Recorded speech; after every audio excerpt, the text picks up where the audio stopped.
Hello, everybody. Welcome back to the podcast. This week, we're talking all things type A, type B. My low-key least favorite topic to talk about because I am type A and I just defined type A to Farah as quite highly strung, but I feel like that's quite negative, and I don't know if I want to describe myself as quite highly strung. But the way I define type A-ism is that I just love organization, knowing things are planned, things having a place, having structure, systems. That's my type A stuff. And naturally, as a type A, I think it's also just hard to relax because you need all that before you can relax sometimes mentally. It's like a checkbox. And I've been around type A people and it stresses me out sometimes. But yeah, I was talking about this with Farah, and Farah did not know what type A versus type B was, so we started looking into it. I've heard about it a lot, but I've never actually looked into, okay, what are the characteristics of a type A person? I've always just heard people refer to themselves as, I've only ever heard people refer to themselves as type A as well. I've never ever heard someone be like, I'm type B. Never. I think that's so funny that of course type Bs don't know that they're type B. It just goes with the territory. Yeah, it just goes. I've been looking at what they are because I'm like, what am I then? and I came across a bunch of different stuff. So the type A is basically very much what you described. It's someone that's super ambitious, driven, a bit competitive. They're a workaholic. So I guess they want everything in order. They're just very, to the point. And then type B are the ones that are more, it says type B personality trait, self-confident, idea person, dreamer, someone that's just away with the fairies, I guess. I'm actually I would love to be type B. Do you think? Well, let's look at some weaknesses. So, let's do the strengths as well. So the strengths of a type B personality is fun-loving, friendly, charismatic, dreamer. Okay, yeah, none of these are me. We have established Farah is not type B personality. I thought you were low-key hoping you were. Do you know what? I kind of already had an inkling that I was type A because as soon as I read the first line, I was like, yeah, that sounds a lot like me. But the weaknesses of a type B, it says they're impatient, they're easily bored, self-indulgent, and impulsive. Which easily bored? I guess, yeah, because that's shocking. If they're daydreamery type, then they're probably just, won't fixate on one thing. They're never bored. Yeah, that also. But the type A personality characteristics embraces, these are the strengths, embraces change, ambitious, passionate, highly competitive. I would say I'm more so like that, but some of the weaknesses of the type B I feel like I resonate with. Yeah, because I feel if there was a sliding scale, I'm a little bit more type A than you, because I feel you're not as yeah, as me. I kind of well, the thing is, if a type A embraces change, then you are a bit of a go with the flow person. So I feel like they're a bit overlappy. Yeah, it's definitely then I think probably is a sliding scale. You're not one or the other. Rather than I'm this or this. It's that introvert extrovert. It's well, you can be in the middle. Yeah. But the weaknesses of a type A: stubborn, workaholic, easily angered, intolerant. I'm definitely all of those. So I think that concludes that one. But I definitely think, yeah, you're right. It seems more like a scale situation than this is me or this is me. But what is it about being a type A that maybe you struggle with, and in terms of life, goals, achieving things, or just having a soft life? Because that's the goal. I struggle to relax and let go of the reins mentally, because my type Aism, it worms its way into everything. And I watched this video on TikTok about type A's interacting with type Bs, or like going out with a type B friend. It was something like that. And the best way I can think of, like, even the ways I've experienced type B people before that I've been like is like when, for example, you're on holiday and there's an itinerary maybe, and the itinerary was made by type B, and we go to like a restaurant and the type B has not made a booking for that restaurant because they're type B. They're like, we just show up and have fun. But it's like you're in like a busy city. It's obvious. It's like a Friday night. You are not able to get seated to that restaurant because it's super busy. And me as a type A, I would be in that situation. I'd be like, oh my God, what is to come of our night in this holiday that we've paid for? And now we have to find somewhere. Is it going to be like a 2-star dump? Like where, you know, like, yeah, like I'm catastrophizing the whole thing, thinking like, is this experience of this new country and this holiday going to be ruined because now we have to like find somewhere on the fly? Whereas I wish I could just see that as an opportunity to have a spontaneous night of unplanned fun, you know, because that's possible, you know? And that's the way in which I wish I could relax. It's not so much that like I feel so highly strung that I'm not physically able to relax, because I can relax. I know how to have a good time in my own home. Yeah. With a blanket and some tea. So it's not that I can't like physically relax. It's just more like I just wish that I could let go of like needing a plan or needing to ensure a certain outcome sometimes. So I really struggle with that. But what about you? Because I feel like I've said this before. I feel like you nail soft life a lot better than me. Yeah, but you also describing that situation, you've just made me realize I've married a type B. Oh my God, that might be perfect. In some ways, I remember once he tried to take me out for Valentine's Day, a meal. Bear in mind, on the actual day, didn't make a reservation, just rocked up. Obviously, there's a massive queue outside, and I was fuming, and I was like, that would have been the first thing I would have thought of. You book it. No, it was like, oh, they said you could just walk in. I was like, they absolutely did not tell you that. Like, it's Valentine's Day. You did not seek that information out. And that happens a lot, even like on holiday. It'll always be more like a go with the flow. Like I'm so used to being the one that like needs to know where they're gonna eat, what they're gonna see, what's gonna happen before any of it happens. But my husband's definitely not like that. He's very much like, we're gonna turn up and we'll take it from there. And I think in turn that's made me a lot like that, which is probably why I've adopted a lot of those like traits in a way. But I also, so that's probably why I'm like further down the scale now. But I definitely was a lot more like, oh my God, the world is over, because now like plans have changed and everything's ruined, and I thought we were going to do this and now we have to do this, and this is what I expected. And that used to really wind me up. But nowadays I'm just like, I don't have the energy to get that worked up over these little things anymore, because I'm like, things always turn out fine. Like, we've never had a situation where it's like things have gone that dire straight that it's traumatized me. Do you know what I mean? Yeah. Like, just from something not working out, like not being able to go to dinner at this place.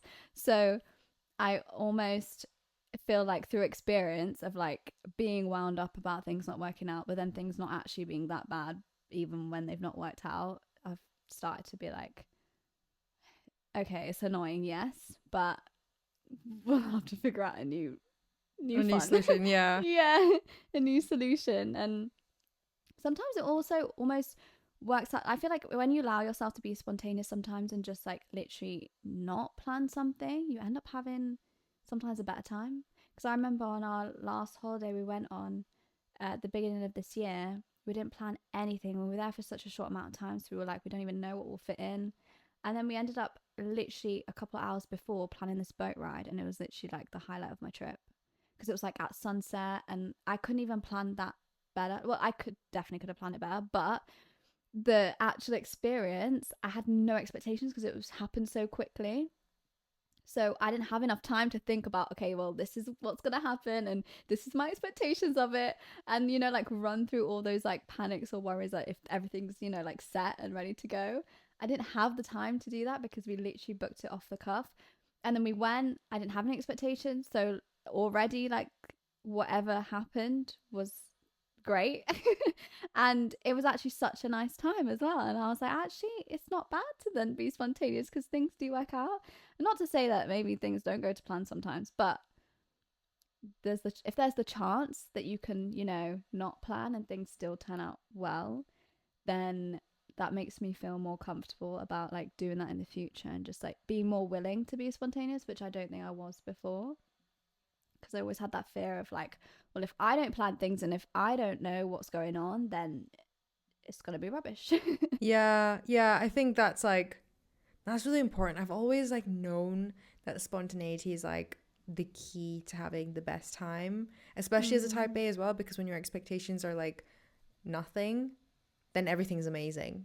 I don't know if that means that. Does that mean we're setting our standards low? I don't think so. I think it's more a case of like you don't give yourself room to like obsess over like little details or like, you know, if I'd have gone and planned that boat trip and I would have wanted it to be at sunset, you know, been a perfect picture opportunity, been like going to like the perfect place. And I would have like, if I'd planned it myself in advance, I would have stressed about all these things. But because I didn't have the chance to do that, I didn't stress about it. And I didn't have the stress to begin with. I didn't have any expectation going into it. And then it still turned out like a really fun time. So at that point, you don't even have like a bar to compare it to because you're like, well, I wasn't even planning to do this anyway. So the bar was like, this thing didn't happen. Yeah. I don't know how I could implement that in real life though, because I'm just thinking like, you know, we've done episodes before on like how to relax, how to let go of control. Yeah. I feel like I'm good at that. But then when it comes to like the little things. But which little things? Is there like certain instances that you can like work like on? Recently, this is going to sound really menial, okay? Yeah, but just it starts with things like that, doesn't it? Yeah. So restaurant, right? And just like ice cream places where in my mind I'm like, I need the best thing ever. And I have studied the menu. Yeah. And I've decided what I'm going to get because of like very specific reasons. I've decided what I'm going to get. And I get there and like they're sold out of that thing. Or like it's run out. And then like I don't, and this is what I mean, like it's gonna sound so menial compared to all of our other episodes that are really deep. It's like they didn't have the ice cream I wanted.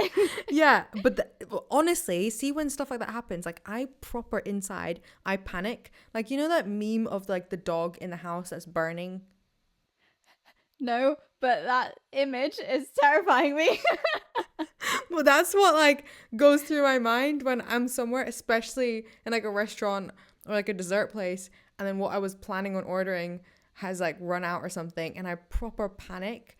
And like there's been times before where I panicked so much that I just end up getting nothing, and then I get really upset at myself for getting nothing, and then I'm like, what's happening? You know what I want you to do? I want you to go to a new restaurant and not look at the menu beforehand and go sit down, pick a meal and just eat it. I think you really need to like do this. It's another version of exposure therapy where you just go and do that thing that is like so terrifying to you.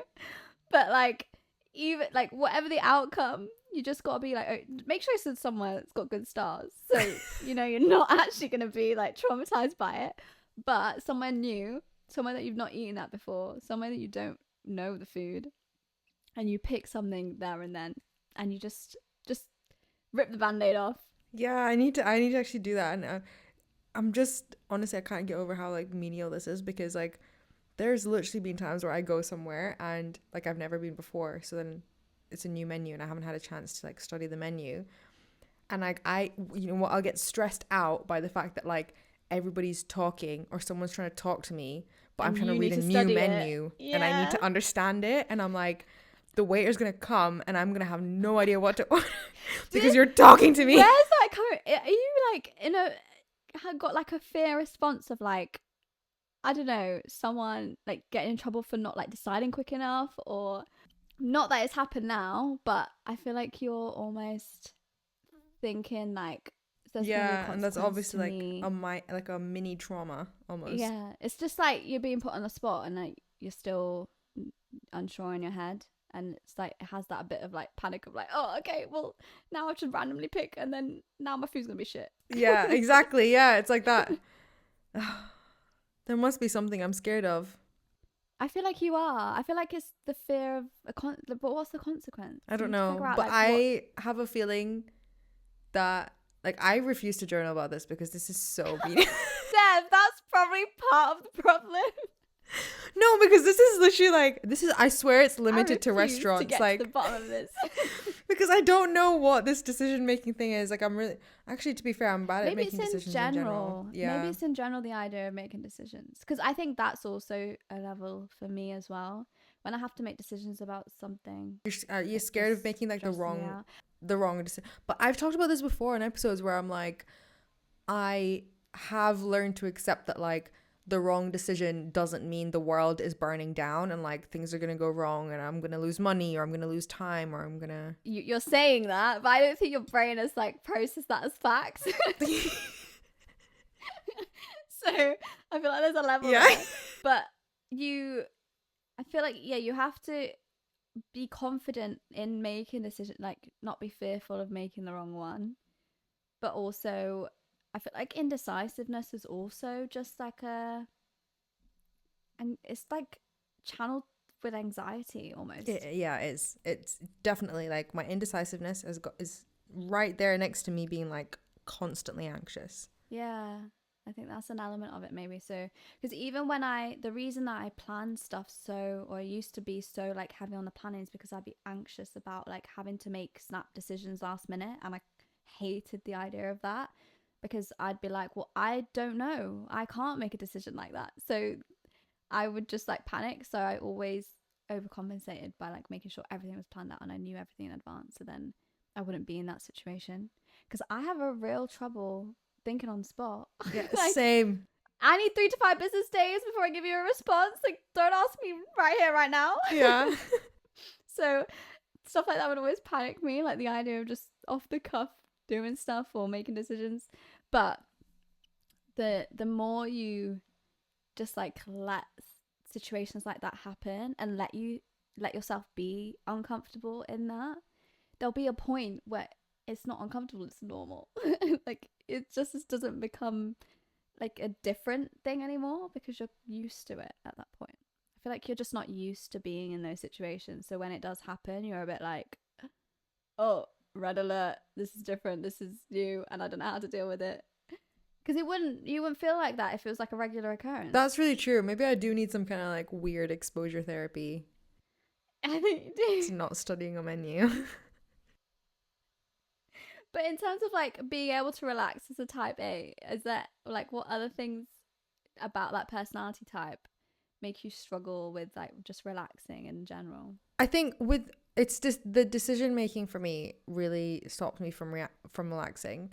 And then also and we've talked about this before, for me, I can relax, but then there's a time limit for how much I can relax. Like like I almost need like structured relaxation time, which probably sounds a bit toxic and also type A in itself, but like for me, like for example, since I left my corporate job the last few weeks, I've been practicing having like no call days, or like days that are not meant for something that generates me money or saves me a cost or, you know, has anything to do with my like ability to earn. And that's been really nice, but it's only been really nice since I've put it in the calendar and named it as such. Like I was definitely doing that by habit or like by accident after I left my job. But because I hadn't named it or structured it in my calendar, it was followed with a lot of guilt and like a lot of like, oh my God, I should be doing something with this time right now, but I'm not. So I wasn't able to properly relax because I was constantly mentally not relaxing. Whereas like simply having a structure has been the only difference that has allowed me to like, okay, like literally like breathe out. Yeah. But I think that's a good thing. I don't feel like that's a negative, because I feel like when you are in a 9 to 5, like that time is structured for you. It's like the time you clock off and finish work. Whereas when you're working for yourself, you have to build that in yourself, and you do, in the beginning at least, you do feel like, oh, if I'm not working at this moment in time, it's a wasted moment, because like now everything's on my head, and you just feel that extra responsibility for yourself and your livelihood. So I think it's really proactive and like a healthy thing that you've like structured that time in, because you're making sure you get that time, but then you're also know you're able to switch off in that moment, rather than doing what you did before, whereas like you'd have it at sporadic times and then you'd feel guilty about it and not and restrict yourself from having that rest. So you've definitely like improved the situation. Have you ever struggled with this as well? Because like I remember in previous episodes we've talked about how sometimes you struggle with like not being seen to be productive, or like being caught relaxing. Yeah, so this is something that I've worked on a lot, in terms of like feeling like I have to constantly be like looking busy. But this is more so, I used to feel like that when I didn't live by myself. So when I moved out, and when I guess just started like undoing all like my unhealthy habits in general, that was one of them I picked up on, is because I it was ingrained in me that if I wasn't spending all of my time, like working hard and like making money, or like figuring out ways to solve problems, or just doing productive things, basically, if I wasn't spending all my time doing that, I felt really, there's just a lot of shame attached to that. I felt guilty for, not working hard enough, and I've always felt like I wasn't doing enough. So there was definitely a point in time where I felt like that, but I think like over the years, and especially since I started working for myself, I guess I've just started to realize that like it's not even about the amount of hours you work. It's about like your strategy, and like what, like how you mold that time that you're working. Because I would notice like I would work 9 to 5 or way beyond those hours, like in the office. I'd work really long hours, but the result wasn't that big, because it wasn't even meaningful to me to begin with. But also like you would be in the office all those hours and you wouldn't really achieve that much, because you're constantly like waiting on other people's responses for stuff, waiting on assistance for whatever reason. There's always something holding you back, or something that you're waiting for, or delays for whatever reason, or like meetings after meetings of the same conversations because people can't make their minds up about stuff. Like the time that you spend working in corporate, a lot of the in my experience, a lot of it was so wasted. So then I came out of that, and I started to reflect on it, and I was like, well, why am I beating myself up for like not working every hour of the day, when I was getting like, I was in this like smart job that, I looked super super busy, but actually during the day we weren't really getting that much done in the, like, it wasn't super efficient the way we were working a lot of the time. So I can't beat myself up for not working like every minute of the day on my own time, even if it is like a bit of a stress that now I have to, pay bills off this income that I don't know whether it's coming or going, and it is like, it's a bit more of a stressful situation to be in. But I think as I've been doing it now on my own for coming up to a year, it's crazy. It's only almost been a year. It feels like forever I've been living this life. Wow. Oh my God, I've just realized. Yeah. Oh my gosh. But I feel like I've really got into a rhythm of, well, I've also just started a new business. So that's also been a new challenge where I've felt like, actually, I'm having to now start thinking about what you're thinking about, and like building in rest, because I don't actually have the time to rest at the moment. But I think before I used to have the time but feel bad for having it. And now maybe I don't have that because I physically, no, I definitely still like, we all have time to rest at some point, but maybe it's just like few and far between. And because maybe I'm doing stuff I enjoy now, I don't know. I think my outlook is completely different now, just in general life outlook. Like I have a completely different lens on life altogether, in terms of like working hard, like doing stuff that is meaningful to you, working with your own like goals in mind, and like what I want for my own life. I was always working, when I felt guilty, I was always working with the other people's ideas of what my life should look like and how I should be in mind. And that's the reason I felt guilty, because I was like, well, I'm not living up to that. And am I living up to that? Or am I good enough? Or like there was always another hurdle I had to cross. So I now have flipped that 180, and I'm now actually working and living life on my own terms. And it's what makes me happy, what makes me feel fulfilled, what I want to be doing. And because I've had such a shift in that, I'm not feeling guilty anymore, because it's like, well, this is how I choose to live.